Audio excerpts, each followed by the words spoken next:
Come here, इधर आइए, इधर आइए। बोले जी गुरु जी, हम कई बात बताओ, तुम कथा सोने के लिए सुनते हो?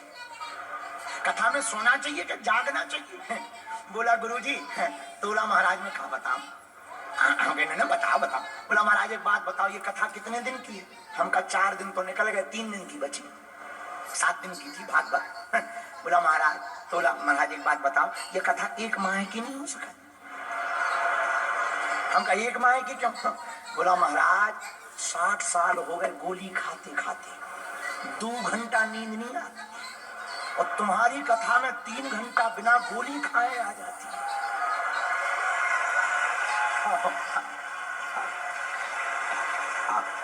खैर अब हम ये नहीं बताएंगे कि वो भी कवर्धा का था। आप लोग बुरा मान जाओगे, 2 दिन अभी हमें रहना है। ऐसे लोग हैं। अच्छा, कथा के बीच में नींद क्यों आती? कभी विचार किया क्यों आती? हा, राम जी ने कुंभकर्ण को जब मार दिया तो कुंभकर्ण की पत्नी आई निद्रा देवी, महाराज हमारे पति को मार दिया, हम तो अनाथ हो गए, हमारा कौन है? और पत्नी बिना सुहाग के किसी काम की नहीं है। देखो, पति बिन सूनी मांग, पुत्र बिन है घर सूना।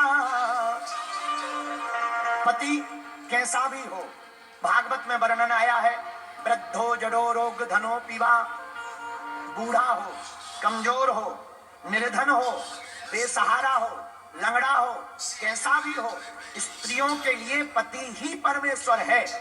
भगवान कृष्ण गोपियों को कहते हैं, गोपियों, स्त्री को अपने पति को छोड़कर पर पुरुष का ध्यान भी नहीं करना चाहिए, वरना महानरक की गामनी होती हैं। तो निद्रा देवी हाथ जोड़कर बोली, हे प्रभु श्री राम, आपने हमारे पति का वध कर दिया, अब हम कैसे जी पाएंगे? और हमें पति से मिलना है। क्यों? वो दिन भर सोते रहते थे, 6 महीने, एक दिन जागते थे। आज तक हम लोग बात नहीं कर पाए। जिस दिन वो जागते थे मैं मिलने जाती थी तो वो खाते थे 6 महीने का। अब जो 6 महीना सोएगा वो खाएगा भी कम थोड़ी, खूब खाएगा। तो पूरा दिन खाते थे, और जब तक दिन भर खाते थे तब तक दिन निकल जाता और फिर सोने का समय आ जाता। महाराज हम आज तक नहीं मिल पाए, आपको श्राप लगेगी। राम जी बोले, श्राप मत दो निद्रा देवी, हम तुम्हें वरदान देते हैं, हमारी कथा में जाकर जो भक्त ध्यान से कथा ना सुने उसके भीतर तुम बैठ जाना, तुम्हारा पति नींद के रूप में वहीं पर आ जाएगा, तुम उससे मिल लेना। अब समझ जाओ सोने वालों, माता जी हम आपको नहीं कह रहे हैं, आप बुरा मत मानना, क्योंकि आप हमारे मध्य प्रदेश जबलपुर की हो। ये बात तो हमने वेस्ट इंडीज वालों को बताई है। बोलो सीताराम। तो संत कहते, कथा होते के बीच में पाप उठे अकुलाए। कथा के बीच में पाप जागते हैं। अच्छा, पाप क्या है? पापस्य खंडा सापा खंडा, पाप का ही एक खंड है पाखंड, और पाखंड का जो मूल है वो है पाप। और पाप के बाप का नाम है लोभ। लेकिन हमारे दादा गुरुजी, ये जो चित्र लगा, ये हमारे दादा गुरुजी, ये हमको बचपन में सुनाते थे, हमने तो उन्हीं से कथा सुनी।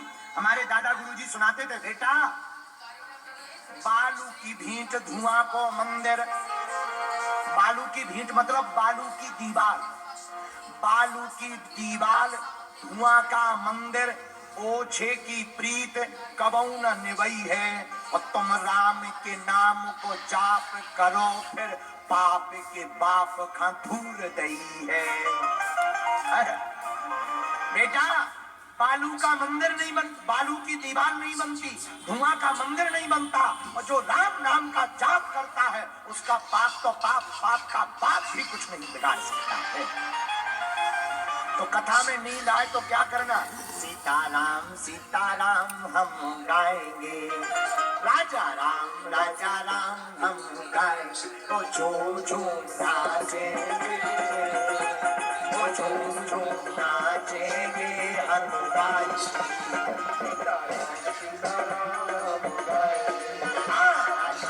राजा राम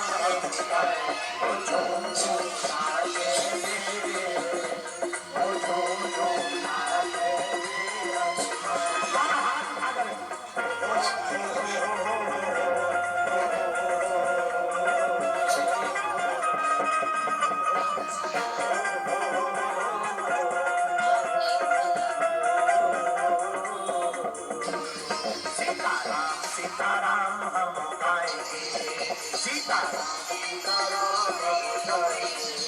के बाद कौन कौन सीताराम गाएगा, कौन कौन हनुमान चालीसा पढ़ेगा, पक्का की कच्चा, कौन कौन हिंदुओं में एकता करेगा।